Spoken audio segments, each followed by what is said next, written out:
सब्र का फल मीठा होता है। आपने इस मुहावरे को जरूर सुना होगा। चलिए आज हम इस कहानी से जानते हैं कि इसका मतलब क्या होता है। इस कहानी में बताया गया है कि तारों को कैसे ईर्ष्या का भाव उत्पन्न होता है और श्री नारद मुनि उनको कैसे इस मुहावरे का अर्थ समझाते हैं। यह अत्यधिक सुंदर और प्रेरणादायक कहानी है। आप इसे पूरा जरूर पढ़ें। जब सूरज अस्त हो रहा होता है तब हल्की हल्की संध्या सी उत्पन्न होती है और चारों तरफ शांत वातावरण जैसा एक अंधेरा सा छा जाता है।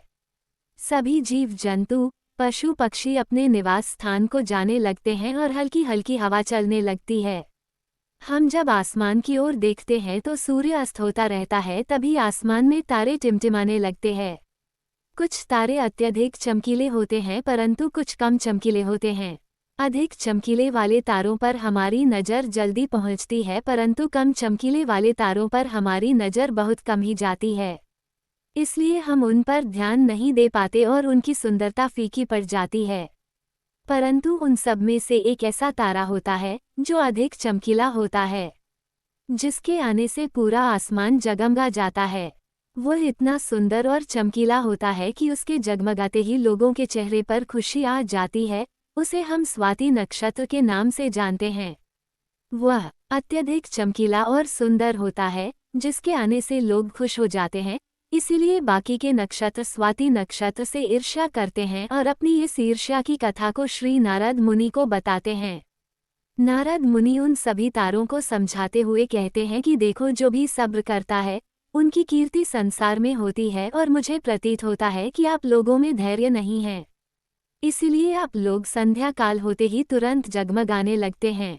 लेकिन स्वाति नक्षत्र अत्यधिक समय के बाद आसमान में निकट आता है, तभी उसकी प्रतिस्पर्धा इतनी अधिक होती है।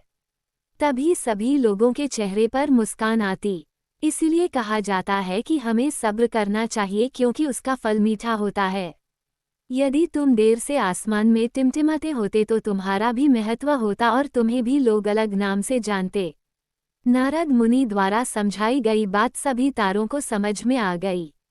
सब्र का फल मीठा होता है, ये बात हम सब जानते हैं और इसे हम लोगों ने महसूस भी किया है। मैं हमेशा अपने कार्य को पूरा करने के बाद उसके परिणाम के इंतजार में उतावला हो जाता हूँ या फिर अपने आने वाले कार्य को पूरा करने के लिए उतावला हो जाता हूँ, जिससे मेरा आने वाला कार्य बिगड़ जाता है। परंतु मुझे ऐसा नहीं करना चाहिए। मुझे सब्र करना चाहिए उस परिणाम का या उस आने वाले कार्य का, जिससे मैं उस कार्य को अच्छे से समाप्त करूं और उसका परिणाम भी अच्छा हो। हम जानते हैं जल्दी में लगाया हुआ निशाना हमेशा अपने गोल से बाहर जाता है। हमें धैर्यपूर्वक उस निशाने को भेदना चाहिए, तभी हमें जीवन में सफलता मिलेगी। हमें किसी भी कार्य को धैर्यपूर्वक करना चाहिए, तभी सफलता के दरवाजे खुलते हैं। धैर्य ही ऐसा शस्त्र है जो विकट परिस्थितियों में मनुष्य के मस्तिष्क का संतुलन बनाए रख सकता है और उसको आगे आने वाली चुनौतियों से निपटने के लिए नए मार्ग को बतला सकता है। बड़े बड़े महात्मा और महापुरुषों के द्वारा भी बताया गया है कि हमें भी किसी कार्य में सफलता पानी है तो उसे चिंता मुक्त होकर करना चाहिए और सब्र रखना चाहिए। परिणाम की सफलता अवश्य मिलेगी। गाइस, मेरे चैनल को लाइक एंड सब्सक्राइब करें और आपके द्वारा किया गया कमेंट्स मेरे लिए बहुमूल्य है। Thank you for watching my video.